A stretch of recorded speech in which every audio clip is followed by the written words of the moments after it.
In NBC's great parade of new shows.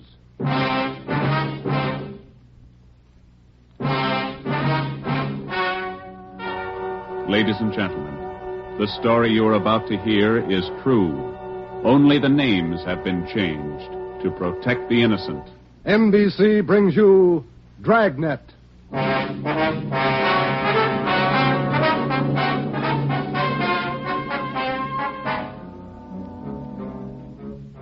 You're a detective sergeant. You're assigned to homicide. There's a mad killer at large in your city. A woman has been brutally slain, the body mutilated.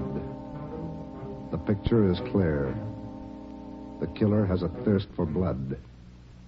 Your job, get him. Dragnet, the document drama of an actual crime, investigated and solved by the men who unrelentingly stand watch on the security of your home, your family, and your life. For the next 30 minutes, transcribed in cooperation with the Los Angeles Police Department, you will travel step by step on the side of the law through an actual case from official police files. From beginning to end, from crime to punishment, Dragnet is the story of your police force in action.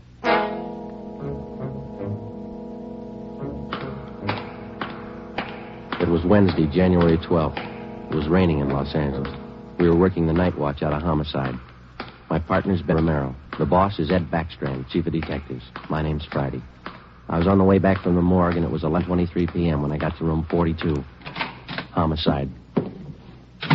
Hi, Joe. Chief wants to see you. He's in there with Romero. Thanks, Chandler. How's the wife? Fine. How about your mother? Better, thanks. Hi, Joe. Hi. Friday, sit down. Did they post the body yet? In the morning. Pretty messy. Strangled and mutilated. The guy's a maniac, Skipper. The body shows it. A murder like this, anybody's a suspect. The coroner looked at the body. He says the weapon was a long, sharp instrument. Found her in a hotel down on East 3rd Street. Manager's son discovered her about 7:30. You talked to him? It was too much for him. He passed out. Manager wasn't home. We'll check with him before midnight. Close to it now, Joe. We better get going. All right. The boys from the crime lab check the room. They're still down there. The place is a mess. Get back as soon as you can. We're working straight through on this thing. That's a hot shot. I'll get it. At the Lux Hotel, room 219, corner of South Grand and Cordova. Dead body. Possible homicide. The Lux Hotel, room 219, corner of South Grand and Cordova. A dead... What is it, Friday? Lux Hotel, possible homicide. Busy night. Yeah. You coming, Ed? Right. Let's go.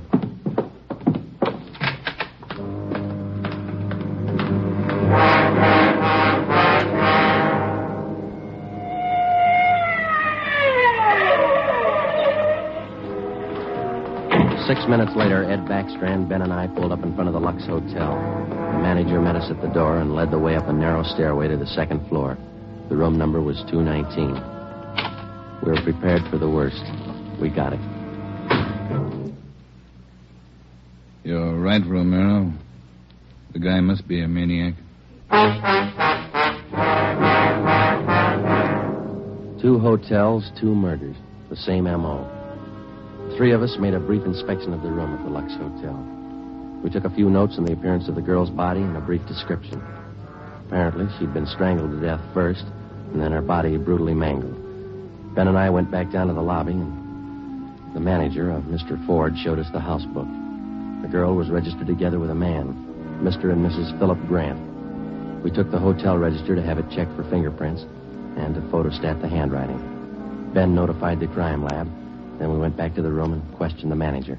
Mr. and Mrs. Philip Grant, that's all I know. I saw either one of them before tonight. When did they check in, Mr. Ford? About 3 hours ago. That's right, about 9. Maybe a little before. Did they register together? Yeah, a little before 9. They came in together. Did you let them in the room? Yes, sir, like I always do. It's a small place here, maybe not first class, but I treat people right. What did the man look like? Do you remember? I think so. Kind of tall. Young, maybe 30 or so. Husky fella. Had a mustache. How tall would you say, Mr. Ford? Oh, about your height, Wade. Must have been at least 180. Seemed like a nice fella. Would you know him if you saw him again? I think so. People sure don't act like they look. You think it was him? Can you think of anybody else? Well, no. I never saw them before tonight, either one of them. I don't know anything about it. Did you notice anything in particular about them when they came in? Well, he didn't show it, but it looked like she'd been drinking a little. Giggling, you know. And you didn't see this man Grant leave the hotel? No, I didn't. I must have been checking the account books back of the desk. Guess he got by me. Is there a back entrance to the hotel, Mr. Ford? No, he had to come out this way, all right. How about the fire escape? I never thought of that. Say, I bet you cops think I'm trying to hide something. How did you happen to find the body? I don't know anything about it, honest. I've been running the hotel for 10 years now. Everybody knows me around here. You can ask at the bank. All right, Mr. Ford. Now, would you mind telling us how you happened to find the body? I don't want a lot of lousy newspaper publicity. Give the place a bad name. Can you blame me? The newspapers won't get your name from us. All we want to know is how you happened to find the body. Well, I told you. It's a small place here, but I like to treat people right. A couple hours after they checked in, I remembered I forgot to fill the ice water pitcher in the room. So I got some and took it up. The door was opened a little ways. It's got a bad catch on it, and the lights were on. I peeked in, and there she was. She was... Well, the guy must have been crazy. Do you remember what time it was when you found her? Well, just before I called the cops, about 11:30, I guess. All right, Ford, that's all for now. When the other officers get here, show them up, will you? Yes, sir, I sure will. Romero, Yes, Skipper? get on the phone downstairs and call the Metropolitan Division. Have them send us every available man from the reserve unit. We're going to patrol the area for the rest of the night. Right, Chief. Least we can do is make it hard for them. 2 murders in 7 hours. Yeah, both of them in a 3-block radius. Same pattern. It's got to be the same guy. All right, we got a description. What do you think? Well, when the reserve unit shows up, have them cover this whole section of town. Pick up everybody who even comes close to that guy's description. All right, Ed. It's got to go fast. We can't lose a minute. 1 hour either way, it might mean another body. Like this one. 9 minutes later, at 4 minutes past midnight, the men from the crime lab showed up. It started to drizzle. They went over the room in detail. They dusted everything in the room for fingerprints, the walls, the doors, the fixtures in the bathroom, the lamps, chairs, everything. They took samples of the girl's blood and her lipstick. Small pieces of flesh and human hair were found under the girl's fingernails. The nails were scraped carefully and the contents put in an envelope, marked and sealed. Ed Backstrand ordered pictures taken of the room and the girl's body from different angles. Every object in the room that could have any possible tie-in with a murder was photographed. It was raining. The rear of the hotel where the fire escape was overlooked a vacant lot. Ben had a hunch. While the lab men were at work, we left the hotel and circled around into the lot for a look at the ground directly underneath the fire escape ladder. It was raining hard now. Must be an easier way to make a living. Mud's almost up to my knee. Line 2. Watch your step. You see any prints? No. Wait till my wife sees these new shoes. Put it on your expense account. Oh, real funny. Ben, get that light over here. Look. Yeah. Good set of prints. Lucky that rain didn't start turning to wash them out by now. Yeah, hand me that cover from the trash can over there. I'll cover them. Wait a minute. What? Here, on the edge of the fire escape ladder. Small hunk of cloth. Man's suit? Well, looks like it. Might have caught himself in that sharp corner. I got it. All right, come on, let's get back. Yeah, out of this mud bath. Joe, Huh? let me have a light. You catch anything? Hunk of wrapping paper in that trash can. Stains on it. Open it up. Look. Yeah, a butcher knife. We went back to the Lux Hotel, room 219. The lab men were tearing the room apart. It was 10 minutes to 1. We gave the blood-stained knife and the piece of cloth we found on the fire escape to Lieutenant Lee Jones, head of the crime lab. We told him about the footprints just below the fire escape ladder. The knife will help us, so will the cloth. I don't know about the footprints. You say you covered them? That's right, Lee. They still look in pretty good shape. Maybe we can do something if the rain hasn't broken them down too bad. Bracken. Yeah, Lieutenant? You and Sloan get downstairs and take a look at those prints. They're good enough. Get a torch, dry them out, and make a cast, right? Okay, Lieutenant. Come on, Sloan. That's about all I can do for you now, Ed. I think we got everything there is to get. All right, Jones. I'll follow you back to the lab in a couple of minutes. Okay, Ed. Good luck, fellas. Thanks, Lee. We're going to need it. All right, Friday. Romero, it's your baby for the rest of the night. Lee, get anything? Few prints, a woman's purse under the bed. Don't know if it's hers or not. No identification. You going to be at the crime lab, Ed? All night. As soon as we find anything, I'll let you know. Yeah? Gang of cops just came in the lobby. They asked for you. Must be the reserve men from Metropolitan. Tell them we'll be right down, Ford. Okay. You want us to handle it, Ed? That's right. Do just as I told you. Spread them out over the whole area. Cover the streets, the alleys, the flop houses, restaurants, bars, everything. You got a description to go on. Find the man that fits it. Right, Skipper. Don't forget, the guy's a killer twice over. I don't think he'd hesitate on you. Be careful. We went down to the lobby, and Ed Backstrand gave the reserve men their orders. Then Backstrand left, and Ben and I took over. We picked up another half-dozen men in addition to the men in the reserve unit. They were deployed over an area of a dozen square blocks. It was one of the toughest sections of the city. With a general description of the suspect, some of them were to travel on foot, some in cruiser cars. A few minutes before 1 a.m., there was a steady downpour. Visibility was bad. At 3 minutes past 1, the manhunt was on. For the first 30 minutes, Ben and I cruised the general area between East 3rd and College Streets and Alameda and Figueroa. No sign. The rain kept on. We sat and listened to the calls come in. 12A, call your station.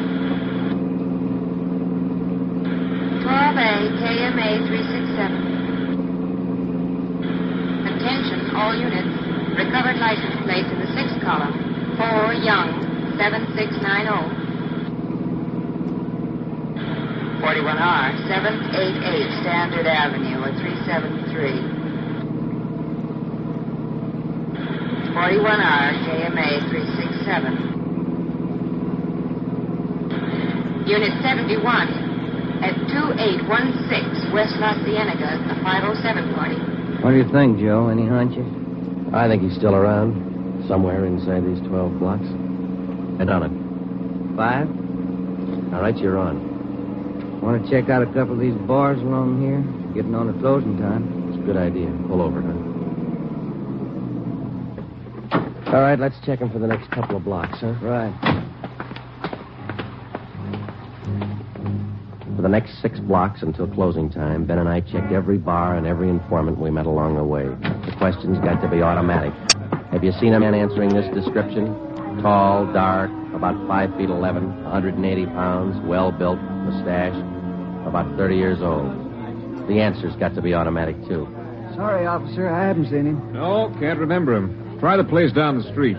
We kept on checking the bars until they closed for the night. Then we started on the all-night restaurants and coffee counters. We did plenty of legwork for the next hour. Not a trace. About 2:30, the rain let up a little, and then it started in heavy all over again. That finishes that block. Yeah, I better get the radio on. Yeah. Beautiful weather. Buy the bucketful. You want to smoke? Thank you. Control 4 to Unit 80K. Is Your that right? location, please. Yeah. 80K, your location. KMA 367. That's us, Joe. You want to take it? Yeah, I got it. 80K to Control 4. 80K to Control 4. Our location, corner of Alameda and Commercial. KMA 367. 80K, stand by. Something on. Maybe. No, hold on a minute. Control 4 to 80K. Go to the crime lab, code 2. 80K to Control 4, KMA 367. Crime lab. Maybe those prints paid off. Well, I hope so. Let's go. That killer sure picked fine weather to work in. Feels like I'd just been swimming in these clothes. Yeah. I hope those guys in the crime lab have the heater on. A hot bath and a warm bed lead me on. Attention, all units. Hold on. Let's get the radio. Attention, all units. At 420 St. John's Place, a woman screaming. At 420 St. John's Place, a woman... All right, double around, Ben. Hit the siren. I'll get the light. Right, hold on. Left turn on the market, is that right? Yeah, watch out for those car tracks. They're wet. Hold on again. The alley up ahead to your right, huh? All right, pull up, Ben. Put the street light over there. There you are. All right, come on. Let's go. Officer, over here. All right, what happened? Let's have it. This girl, Rita, she was coming home up the street. A man, he tried to grab her. He slashed her coat. Look at her. I saw him as he ran under the streetlight. Where'd he go? Down that way, down the alley, over that fence there. A big man. Davis, you there? Yeah, Joe. All right, Ben, go with Davis. Circle behind the alley. See what you can find. I'll fall in. All right, come on, Dave. Yeah. Oh, but look at her face. What's wrong with her? Severe state of shock, it looks like. Get her in the house, huh? I'll call an ambulance. 80K to Control 4. 80K to Control 4. Control 4, go ahead. Direct all units in the vicinity to converge on area around St. John's Place from Jackson to Banning Street. A woman attacked by large man with knife. Suspect left seen on foot. Possibly still in area. Request ambulance. KMA 367. 80K, roger, stand by. Attention, all units. Attention, all units. Converge on area around St. John's Place, Jackson to Banning Street. 80K reports woman attacked by large man with knife. Suspect left seen on foot. In 3 minutes, the area around St. John's Place was surrounded. For the next hour, the men combed the neighborhood back and forth. Every building, every storehouse in the 2 square blocks was searched from basement to attic. No trace. The girl, Rita, was hysterical. She could give us only a bare description of her attacker. At 3:45 a.m., a detail was assigned to patrol the area and the rest of the cars, and men were deployed again in the general area from Figueroa to Alameda Street and East 3rd to College Street. The manhunt went on. So did the rain. At 3:54, Ben and I checked in at the Old City Jail building, 2nd floor, the crime lab.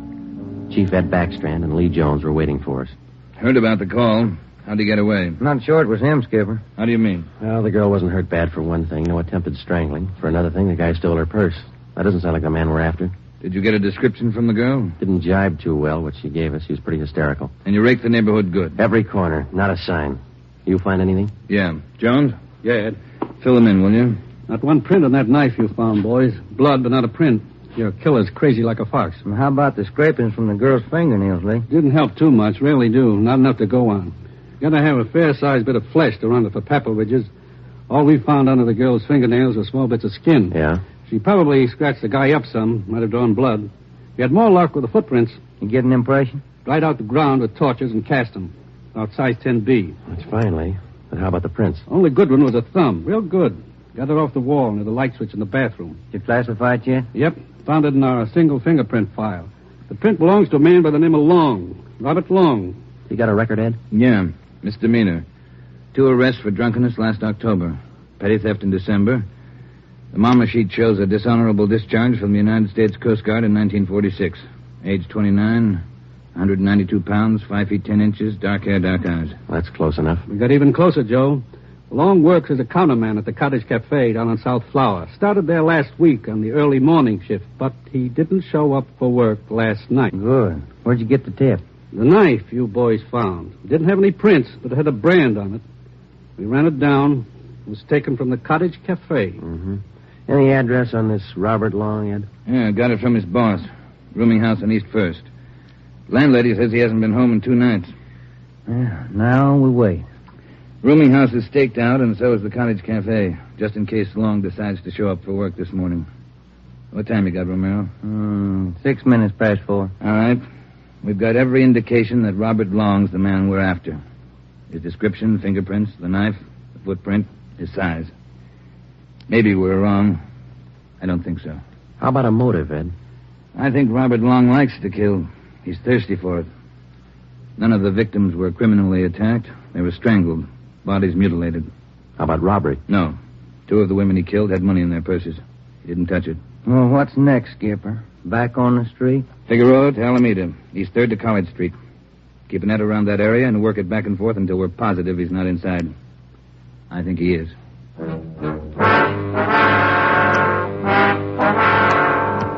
At 10 minutes past 4 a.m., Ed Backstrand, Ben, and I left the crime lab and drove to the surrounded area. It was still raining. We passed several patrolmen from the reserve unit making the rounds. They didn't look any more comfortable than we felt. At Broadway and Alpine Street, Ben and I got out and started patrolling on foot again. Backstrand followed in the car to maintain a radio check. We must have covered 24 blocks and a half a dozen coffee counters before we got to the Criterion Restaurant and Donut Shop, a few blocks up the street from the Cottage Cafe. Hey, Skipper, you want to take a minute for some hot coffee? I'll keep an ear on the radio. You two go ahead. You look drenched. Yeah, we are. Can we bring you some back in a paper carton? Fine, thanks. Cream. No sugar. All right, Ed. Come on, Ben.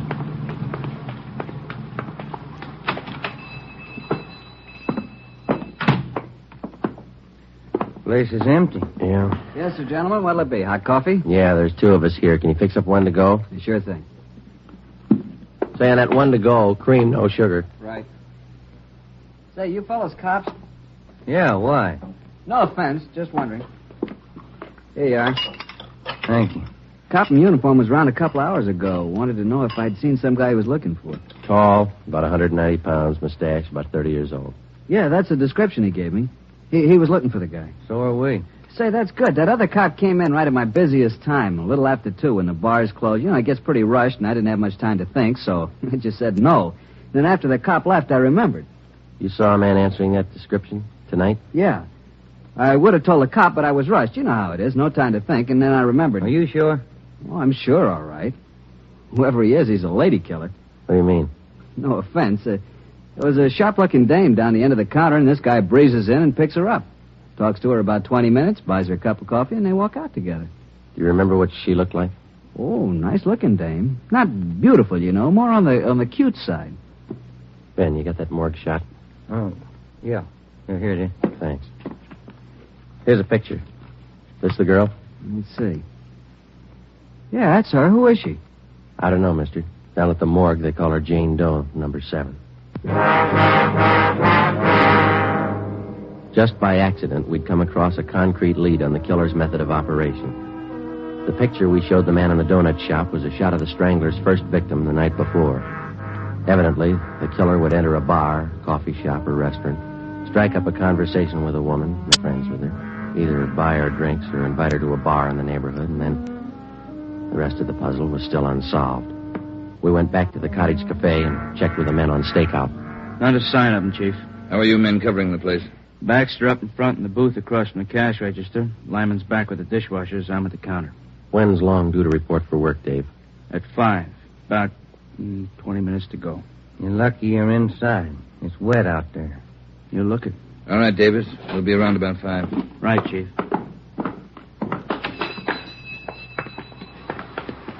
Let's get back in the car.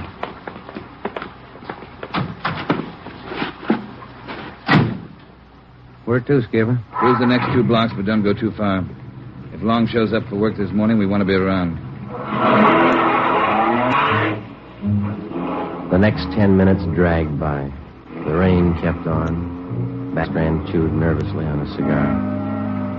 At South Flower and First Street, the sewers were clogged with street refuse. The rain backed up and filled the intersection.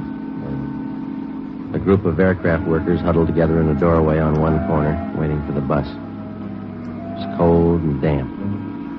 I opened one of the back windows in the car to get some fresh air in. Off in the distance and close by, we could hear the sounds of a big city waking up slow to a rainy January morning. It was 8 minutes to 5. Attention all units. Attention all units. At 780 East Main, a restaurant. Man answering description of murder suspect. All right, Romero, step on it. Right, Skipper. About 10 blocks away, Ed. Who's going to cover the men at the Cottage Cafe? If this is a blind lead, it won't take us long to find out. They can handle it alone if they have to. Hang on. Look out. We're skidding. That was a close one, Ben. Yeah. If this is the guy, I owe you $5, right? Yeah. Attention all units. Additional information on your call to 780 East Main. Officers in pursuit of suspect. Suspect is on foot. Step on it, Romero. Attention all 2 more units. blocks, Skipper. Watch it, Ben. Next one to the left. Got it. 780. That's the joint up ahead there. All right, watch your step and don't take chances. Don't play with him. Right. Here we go.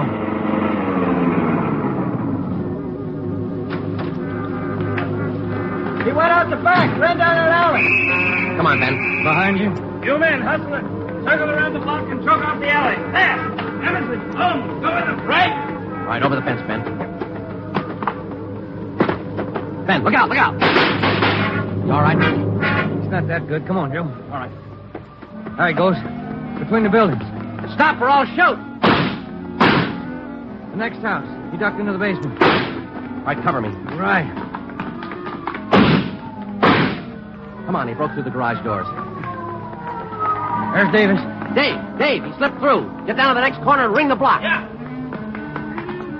Ben, did you follow him? Yeah, right on his tail, that warehouse, a couple of lots over. He went through the back. There it is, Joe. All right, don't go in blind. Watch out. All right, you haven't got a chance. Come out with your hands up. He's not stopping, Joe. All right, let's fan out.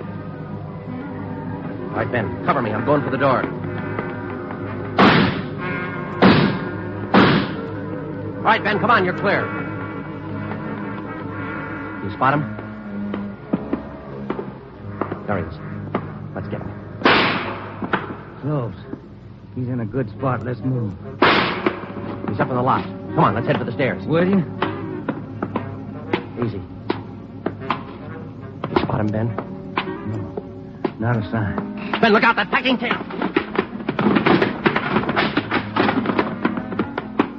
Kind of close, huh, Joe? Yeah. Let's get that punk now. Now, Joe, there's another one. All right, you. We got the warehouse surrounded. Come on down.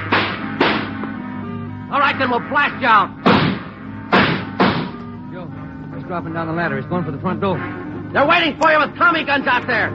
They'll cut you down. Stop. Joe, he's got the door open. He's making a break for it. It's crazy. He's trying to shoot his way out.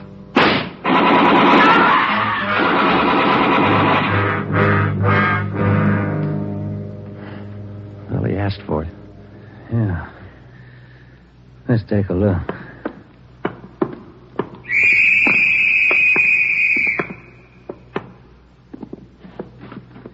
Messed up. Well, like his girlfriends. Well, maybe he just didn't like women. Maybe. Hi, Ed. You all right? Tired. This is him, huh? Even the scratches that girl made on his face. Description match? 5 feet 10, 192 pounds, dark hair, dark eyes, age 29. Robert Long. Killer.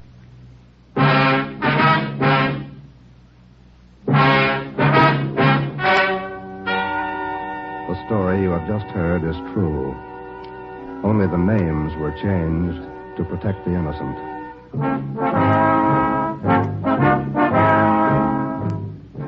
You have just heard the 10th in a new series of authentic cases transcribed from official files. Technical advice for Dragnet is furnished by the Los Angeles Police Department. Tonight's program is dedicated to Detective Louis A. Abbott of the Chicago Police Department, who on the afternoon of March 3rd, 1947, gave his life so that yours might be more secure.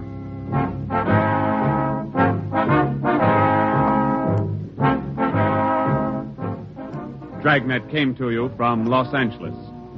If you enjoyed tonight's production of Dragnet, you'll probably want to listen this Saturday evening to a pair of adventure shows featuring two well-known Hollywood personalities. You'll enjoy Brian Donlevy, star of Dangerous Assignment. Also on Saturday's schedule is Richard Diamond, private detective, as played by the screen's romantic tough guy, Dick Powell. Listen to both of these exciting programs this Saturday over most of these NBC stations. This is NBC, the national broadcasting company.